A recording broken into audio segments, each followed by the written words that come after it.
तुलसी मैया मेरे घर में आ जाइए, मेरे सोए तकदीर जगा जाइए। जय हो तुलसा महारानी, जय हो शालिग्राम भगवान। प्रिय दोस्तों, आइए आज सुनते हैं माँ तुलसी की पौराणिक कथा, क्योंकि आज माँ तुलसा का शादी का सालगिरह है। वही जो मनुष्य, जो माताएं बहनें अपने घर में माता रानी का विवाह बड़े धूमधाम बहुत श्रद्धा भक्ति से रचाती है, उनके यहाँ सुख समृद्धि का वास होता है और सौभाग्य अखंड रहता है। पहले मेरे जितने भी व्यूअर्स हैं, सब्सक्राइबर हैं, उनको देव उठनी एकादशी की ढेरों सारे बधाइयाँ एवं शुभकामनाएं। भगवान विष्णु के साथ माँ लक्ष्मी की कृपा आप सबों पर बना रहे। आप जहाँ कहीं भी रहें, स्वस्थ रहें, खुश रहें और खूब मस्त रहें। प्रिय दोस्तों, मैं एक क्षमा भी मांगूंगी, क्योंकि मैं देव उठनी एकादशी का कोई वीडियो नहीं डाली थी कि कब इसका पारण किया जाएगा और कब हरिवासर का समय क्या होगा। तो सबसे पहले आइए जानते हैं कि हरिवासर का समय क्या होगा। क्योंकि हरिवासर वो एक समय होता है, एक घड़ी होता है जिसमें पारण नहीं किया जाता है। वहीं हरिवासर का समय में अगर पारण कर लिया जाए तो व्रत को अधूरा माना जाता है। तो सबसे पहले जानते हैं कि हरिवासर का समय क्या रहेगा और पारण का शुभ मुहूर्त क्या है। तो हरिवासर का समय सुबह 13 नवंबर को 5:29 से 7:45 तक ये हरिवासर का समय होता है। इसमें विष्णु भगवान का जो द्वादशी तिथि का 1/3 जो अंग होता है, वही हरिवासर का समय होता है। उसको एक पहर का जो समय होता है, उसको हरिवासर का समय माना जाता है।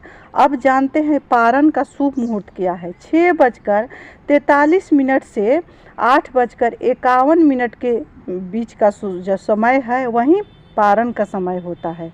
अब जानेंगे कि आज जो हम लोग फलाहार करेंगे उसको किस तरह से फलाहार करेंगे। तो प्रिय दोस्तों, जैसे छठ का जो भी प्रसाद होता है उसी से इसका फलाहार किया जाता है। जैसे ठेकुआ अन्न को त्याग करके जो भी ईख होता है, अलुआ, सुथनी, पानी फल, उस तरह से नींबू, गागल नींबू, इस तरह से आपको 11 तरह का जो फलाहार है उसको मिला करके पहले उसमें से गौग्रास के लिए निकाल करके और अग्नि माता को भोजन करा करके ही आज फलाहार करें। और शाम के समय में जब माता रानी का विवाह रचाए तो उस समय अवश्य ही भजन को गुनगुनाते हुए माता रानी का विवाह रचाए। विवाह रचाने से घर में हर समय सुख की अनुभूति होती है और धन लक्ष्मी की बढ़ोतरी होती है। वहीं जो माताएं बहनें माँ तुलसा का श्रद्धा भक्ति भाव से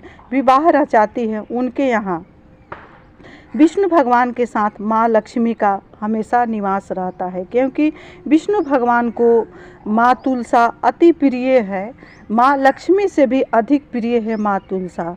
माँ लक्ष्मी तो विष्णु भगवान के चरण दबाती है, चरण के पास स्थान दिए हैं विष्णु भगवान, लेकिन माँ तुलसा को शालिग्राम भगवान अपने माथे पर रखते हैं। हमेशा माँ तुलसा के कियारी में शालिग्राम भगवान का निवास होता है। वहीं जिसके कियारी में शालिग्राम भगवान रहते हैं, उनके यहाँ कभी भी पति पत्नी का बिछोह का वियोग कभी नहीं होता है। इसीलिए आपके कियारी में अगर तुलसा है, क्योंकि सनातन धर्म में घर घर माँ तुलसा विराजती है और घर घर में उनका पूजा होता है, घर घर में उनका विवाह रचाया जाता है। तो ऐसे में आपको कियारी में जो तुलसा का कियारी है उसमें शालिग्राम भगवान को शालिग्राम शिला अवश्य ही रखना चाहिए। क्योंकि वहाँ अगर शालिग्राम शिला रहता है तो पति पत्नी का जो जोड़ी है सो कभी नहीं बिछड़ता है। इतना ही नहीं, पति पत्नी का जो संबंध है उसमें मधुरता बनी रहती है। प्रिय दोस्तों, अब सुनेंगे माँ तुलसा की कथा, जो कि ये बहुत ही पौराणिक कथा है।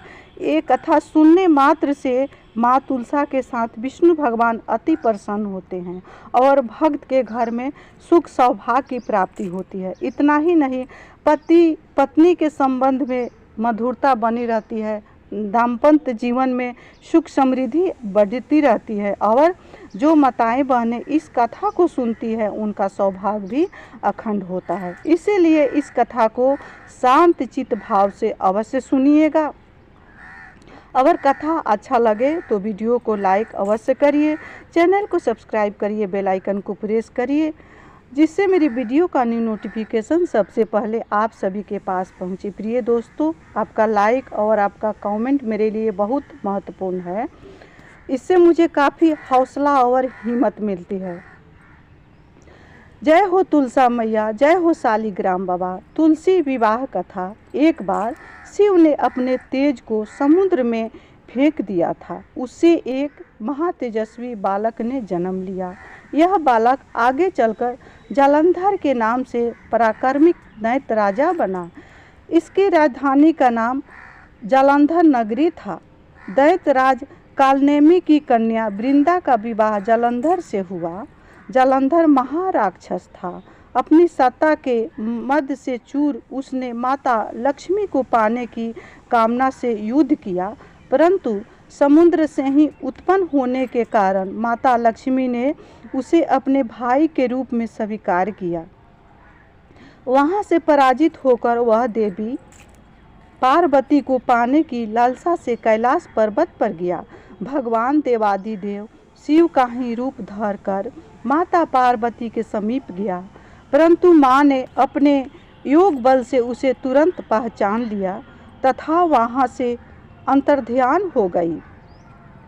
देवी पार्वती से ने क्रोध होकर सारा वृत्तांत भगवान विष्णु को सुनाया। जालंधर की पत्नी वृंदा अत्यंत पतिव्रता स्त्री थी। उसी के पतिव्रत धर्म की शक्ति से जालंधर न तो मारा जाता था और न ही पराजित होता था। इसीलिए जालंधर का नाम माँ तुलसी के साथ ही रहता था और माँ तुलसी का पतिव्रत धर्म से ही जालंधर, वृंदा का धर्म से ही जालंधर कहीं भी किसी से नहीं मारा जाता था। जालंधर का नाश करने के लिए वृंदा के पतिव्रत धर्म को भंग करना बहुत आवश्यक था। इसी कारण भगवान विष्णु ऋषि का वेश धारण कर वन में जा पहुँचे, जहाँ वृंदा अकेली भ्रमण कर रही थी। भगवान के साथ दो मायावी राक्षस भी थे, जिन्हें देखकर वृंदा भयभीत हो गई। ऋषि ने वृंदा के सामने पल में ही दोनों को भस्म कर दिया। उनकी शक्ति देखकर वृंदा ने कैलाश पर्वत पर महादेव के साथ युद्ध कर रहे अपने पति जालंधर के बारे में पूछा। ऋषि ने अपने माया जाल से दो बानर प्रकट किए। एक बानर के हाथ में जालंधर का सिर था तथा दूसरे के हाथ में धड़। अपने पति की यह दशा देखकर वृंदा मूर्छित होकर गिर पड़ी।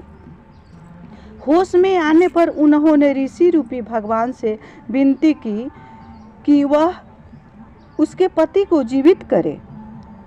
भगवान ने अपनी माया से पुनः जालंधर का सिर धड़ से जोड़ दिया, परंतु स्वयं भी वह उसी के शरीर में प्रवेश कर गए। वृंदा को इस छल का तनिक भी आभास न हुआ। जालंधर बने भगवान के साथ वृंदा पतिव्रता का व्यवहार करने लगी, जिससे उसका सतीत्व भंग हो गया। ऐसा होते ही वृंदा का पति जालंधर युद्ध में हार गया। इस सारी लीला का जब वृंदा को पता चला तो उसने क्रोध होकर भगवान विष्णु को हृदयहीन शिला होने का श्राप दे दिया। अपने भक्त के श्राप को भगवान विष्णु ने स्वीकार किया और शालिग्राम पत्थर बन गए। सृष्टि के पालनकर्ता के पत्थर बन जाने से ब्रह्मांड में असंतुलन की स्थिति हो गई। यह देखकर सभी देवताओं ने वृंदा से प्रार्थना की वह भगवान विष्णु को श्राप से मुक्त कर दे। वृंदा ने भगवान विष्णु को श्राप मुक्त कर स्वयं आत्मदाह कर लिया। जहाँ वृंदा भस्म हुई वहाँ तुलसी का पौधा उगा। भगवान विष्णु ने वृंदा से कहा, हे वृंदा, तुम अपने सतीत्व के कारण मुझे लक्ष्मी से भी अधिक प्रिय हो गई हो। अब तुम तुलसी के रूप में सदा मेरे साथ रहोगी। तब से हर साल कार्तिक महीने के देव उठनी एकादशी का दिन तुलसा विवाह के रूप में मनाया जाता है। जो मनुष्य भी मेरे शालिग्राम के साथ तुलसी का विवाह करेगा उसे इस लोक और परलोक में विपुल यश प्राप्त होगा। उसी दैत्य जालंधर की यह भूमि जालंधर नाम से विख्यात है। सती वृंदा का मंदिर मोहल्ला कोट किशनगंज में स्थित है। कहते हैं कि इस स्थान पर एक प्राचीन गुफा भी थी जो सीधी हरिद्वार तक जाती थी। सच्चे मन से 40 दिन तक सती वृंदा के मंदिर में पूजा करने से सभी मनोरथ पूर्ण होते हैं।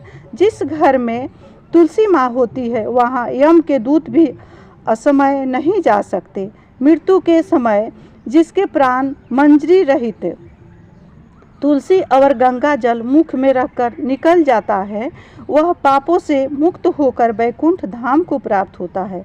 जो मनुष्य तुलसी व आंवले की छाया में अपने पितरों का श्राद्ध करता है उसके पितर मोक्ष को प्राप्त होते हैं। जो मनुष्य ये पावन पवित्र कथा को सुनता है उसको जन्म जन्मांतर तक धन लक्ष्मी की प्राप्ति होती है और उसका सौभाग्य अखंड रहता है। इतना ही नहीं, जब तक सूरज चांद धरती आकाश रहता है उसका वंश बढ़ते रहता है और उसका यश कीर्ति मान सम्मान भी बढ़ते रहता है। प्रिय दोस्तों, प्रेम से बोलिए तुलसी मैया की जय, शालिग्राम भगवान की जय। ये रही माँ तुलसा की कथा और उनकी सतीत्व की कथा, क्योंकि ये माँ तुलसा की कथा उनकी सतीत्व से जुड़ी हुई है। अगर इस कथा को सुन लिया जाए तो माँ लक्ष्मी की कृपा के साथ विष्णु भगवान की कृपा बनी रहती है। तो प्रिय दोस्तों, इस कथा को शांत चित्त भाव से अवश्य सुनिए।